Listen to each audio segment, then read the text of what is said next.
Madoka Mágica, um dos mais aclamados animes de todos os tempos. Uma história tão icônica que criou a regra de ver 3 episódios de anime antes de decidir se dropa ou não. Se bem que eu assisti os 3 primeiros episódios lá e continuei detestando, mas enfim. Com o anúncio de um novo filme chegando, decidi rever a série e ver o último filme, que possui o abre aspas, final verdadeiro da história. E olha, esse filme realmente explodiu a minha cabeça, de uma maneira que eu sequer poderia imaginar. Viu o filme? Não viu? Ainda não conhece Madoka Mágica? Então chega mais aí, que eu te conto.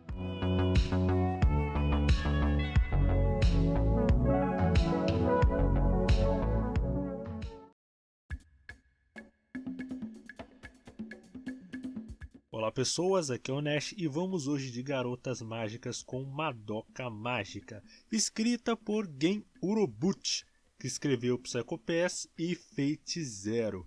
E olha, isso significa muito. Psycho Pass é uma das melhores obras em anime de ficção científica, e vindo de uma mídia que criou Ghost in the Shell, com certeza significa muito. E a história de Madoka Mágica segue Madoka Kaname, que é uma garota normal, até que um dia ela e sua melhor amiga Sayaka encontram uma criatura de aparência felina chamada Kyubei, que se oferece para cumprir um desejo de cada uma delas, e em troca elas ganhariam poderes mágicos e teriam que lutar contra criaturas misteriosas conhecidas como bruxas. Porém, uma terceira garota chamada Homura está determinada a impedi-las de aceitar a oferta de Kyubei a qualquer preço. Essa história pode parecer no primeiro momento bem genérico, porém Madoka Mágica mudou para sempre como as garotas mágicas são vistas ou representadas, não como uma história fofa e às vezes até mesmo infantil,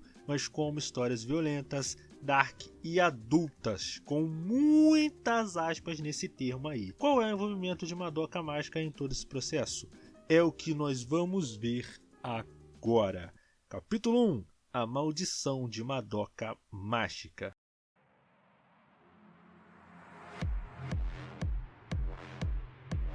Para ser sincero, eu nunca fui muito chegado em séries de Mahou Shoujo, tendo visto apenas Madoka e Sakura Card Captor. Mas após ouvir a opinião de algumas pessoas e vídeos, eu percebi um padrão no mínimo curioso.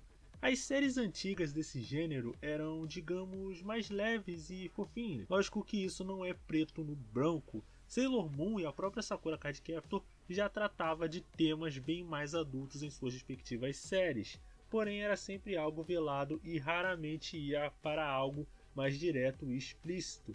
Porém, Madoka Mágica segue uma linha completamente diferente, ao ser uma história completamente desesperadora e sombria. Se eu tivesse que definir de maneira bem grosseira, enquanto as outras séries eram histórias leves com elementos tensos e dramáticos, Madoka é uma história dramática com uma estética leve de garota mágica.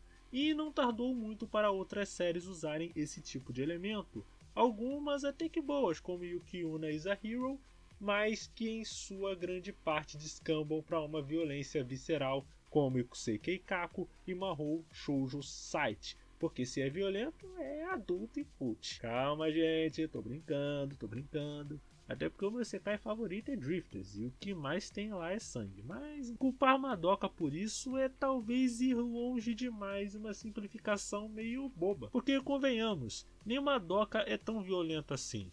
É mais um terror psicológico do que propriamente físico.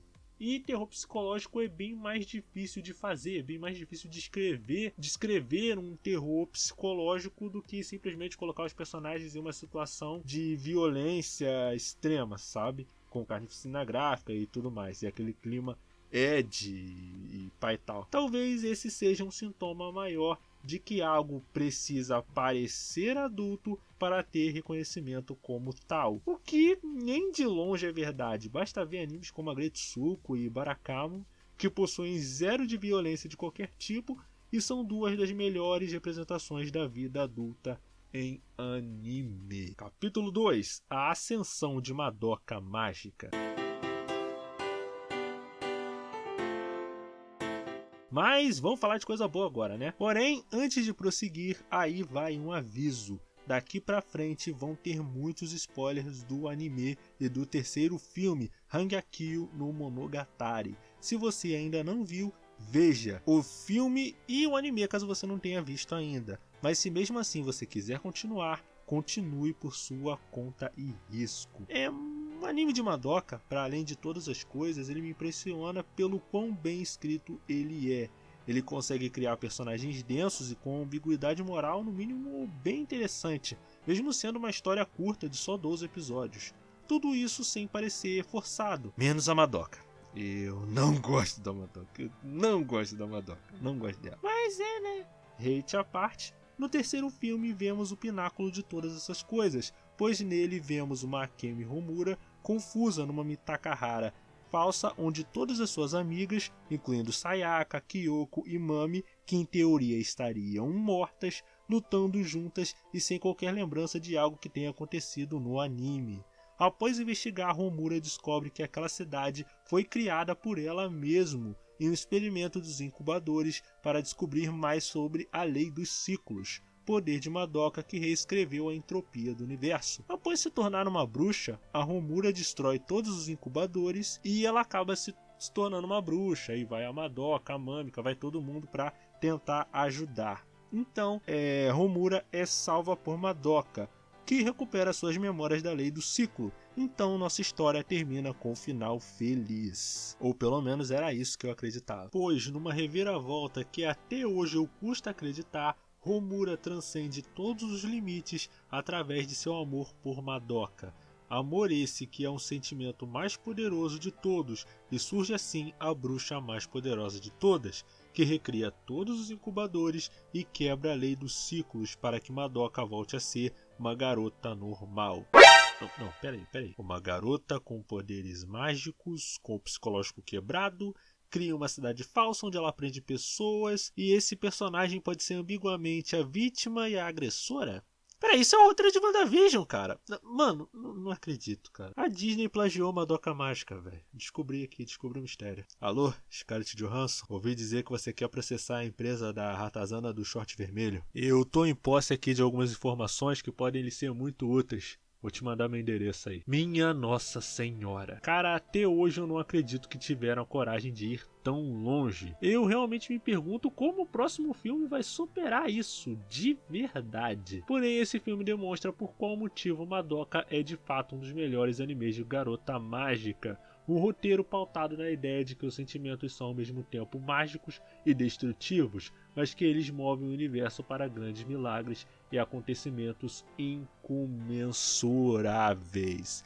E é isso que Madoka é no geral, sabe? Eu acho interessante porque Madoka, ele tem uma abordagem que ele me lembra muito o Shoujo Kakumei Utena, sabe? Mas eu acho que Madoka ele faz bem o que o Tena meio que falha, sabe? O Tena eu assisti esses dias, eu não cheguei a assistir tudo, eu parei de assistir ele na metade, e o Tena ele tem bastante disso, sabe? Da abordagem dos sentimentos, como os sentimentos de amor, de raiva, de ciúme, eles movem as pessoas e meio que movem as revoluções, vamos falar assim, né? Apesar de que eu achei o roteiro de Utena talvez um pouco arrastado, fora as animações que ficavam repetindo, mas isso aí é uma outra história.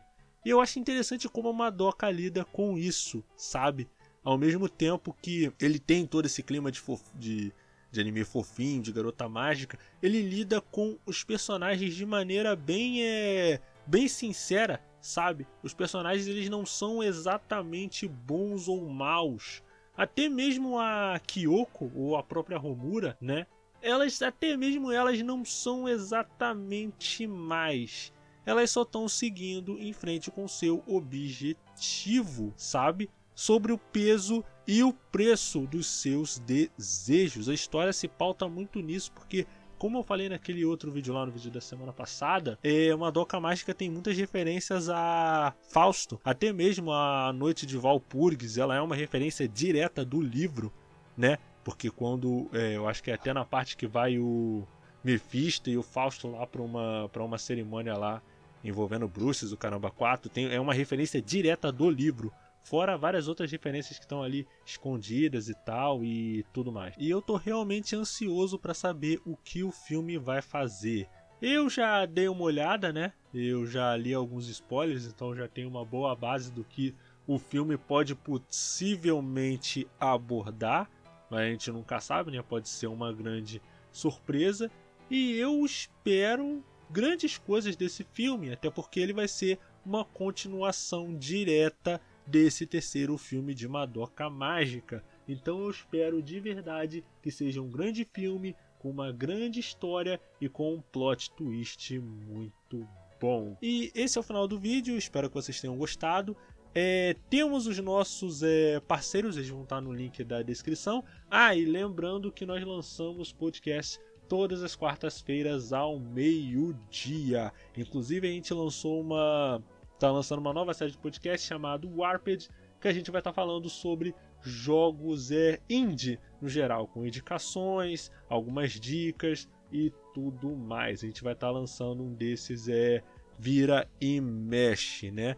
Nós estamos lançando podcast todas as quartas-feiras, como eu falei antes, ao meio-dia, e todas as sextas-feiras às 8 horas da noite em radiojhero.com. Lá tem artigos de todo tipo, J-Rock, K-Pop, cultura geek, League of Legends e tudo mais. Aproveita e entra no grupo do Discord, aí você vai estar falando comigo diretamente, de vez em quando aparece lá o Thiago, os outros integrantes do podcast. Aproveita e bate papo com a gente. E também segue a gente no Instagram, @entremídiaspodcast. Aqui é o Nash, tenha uma vida longa e próspera. Até a próxima!